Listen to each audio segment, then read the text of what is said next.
Whiskey Bravo 4 Delta Charlie.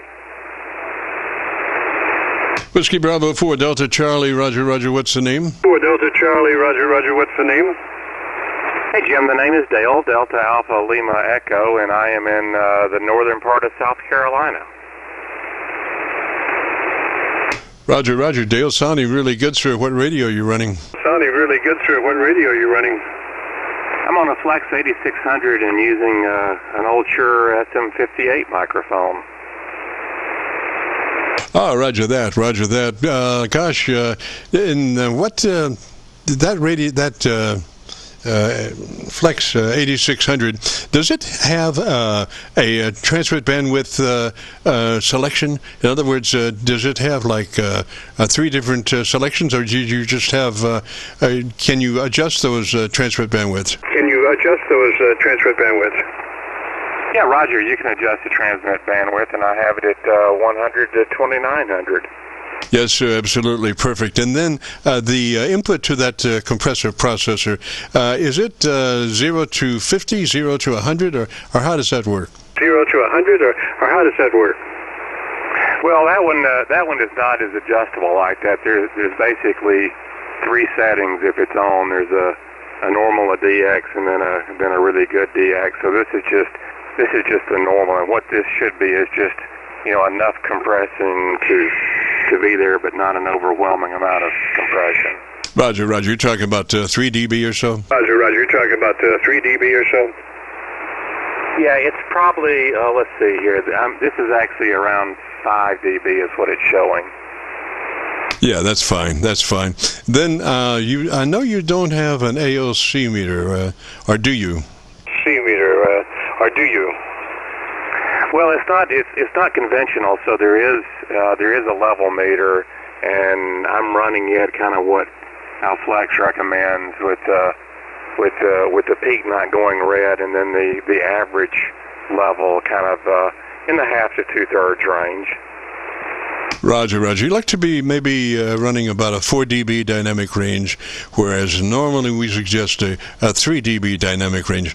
And to explain that, if I were to put a VU meter tied across the audio of a PA system that you were talking on, as I looked at that meter, and as you talk, my meter would be bouncing around from 0 to -10 and back and forth like that. So we say that unprocessed audio has a 10 dB dynamic range. Unprocessed audio has a 10 dB dynamic range. So, but it's too great a dynamic range to actually transmit on single sideband. We want a fatter signal.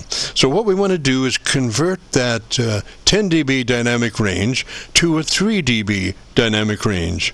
And what that means is with a 10 dB dynamic range, your average percent of peak modulation is 30%.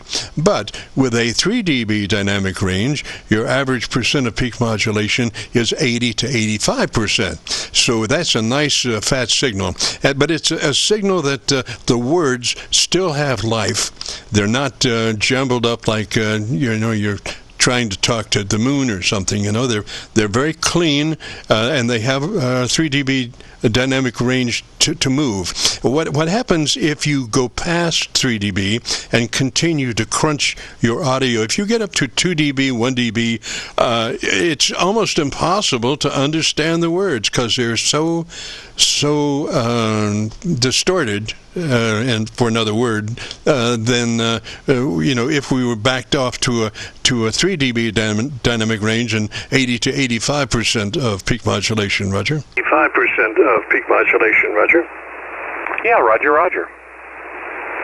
So all that being said is also that we're looking for folks to get on the bandwagon as far as getting a foam windscreen to get set over their microphone to take care of any wind transients that might come along. That sometimes we speak and sometimes the wind turbulence out of our mouth is maybe 4 or 5 times hotter than the actual word that we're speaking. So here's this poor microphone then has to choose between the voice coming in plus these other things, these wind currents, and it doesn't know from Shinola about how to do that. It tries to do that, but it still has a problem. So we can really help that mic out a great deal by getting a foam windscreen which will shunt these wind pressures off before they hit the element, Roger?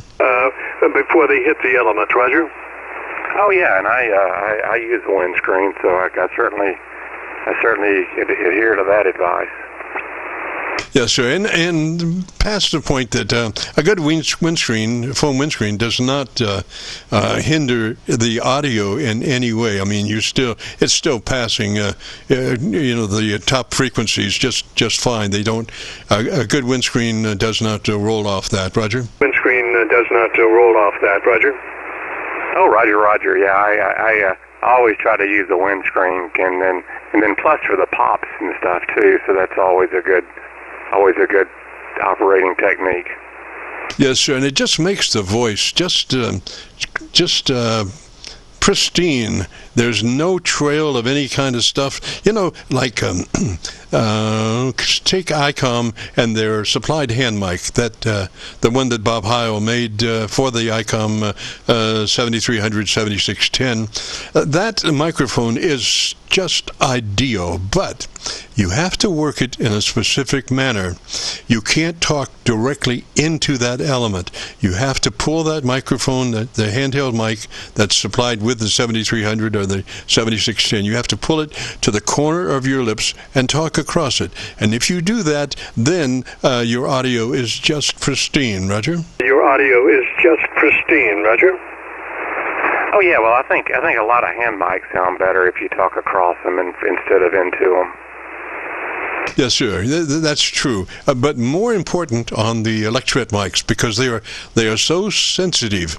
An electret mic, as far as top-end response, is probably on any good day maybe 6 to 7 dB hotter at 6K than a dynamic mic. Now, I say that without a lot of experience, but I do know electret mic elements are just phenomenal as far as top-end frequency response and being able to pick up those small little nuances, Roger. Those small little nuances, Roger. Oh, Roger. Well, of course, I mentioned I was on a SM58, so I'm using a dynamic microphone, and that way, not having to think about phantom power and all those other little tidbits. Yeah, Roger, that is one of the things about an electret microphone. And the thing also is that you can't plug an electret microphone just into a phantom power supply, because that's 48 volts, and that electret microphone wants to see about 8 volts. So you have to put a load resistor in there to take the voltage down from 48 volts to 8 volts, or in that area anyway. Well, all right, gosh, it is time. We appreciate the shout there, Dale. And if you want to hear your audio, if you go to YouTube. Oh, I wanted to do one other thing. I wanted you to check your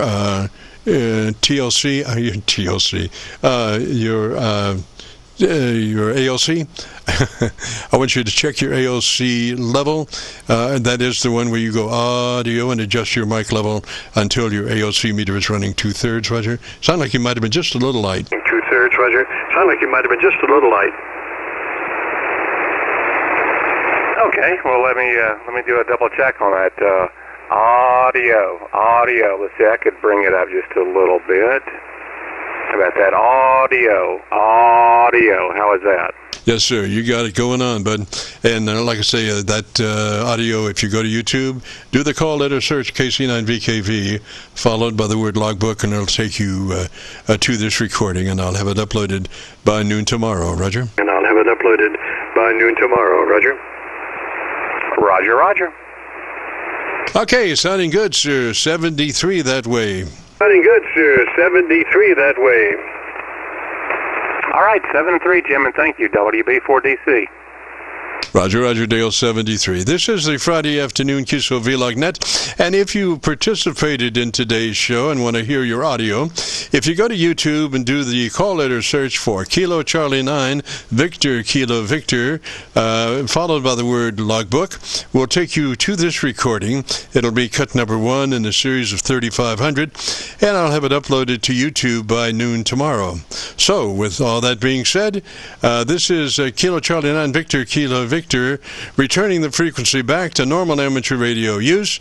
This is KC9VKV, clear.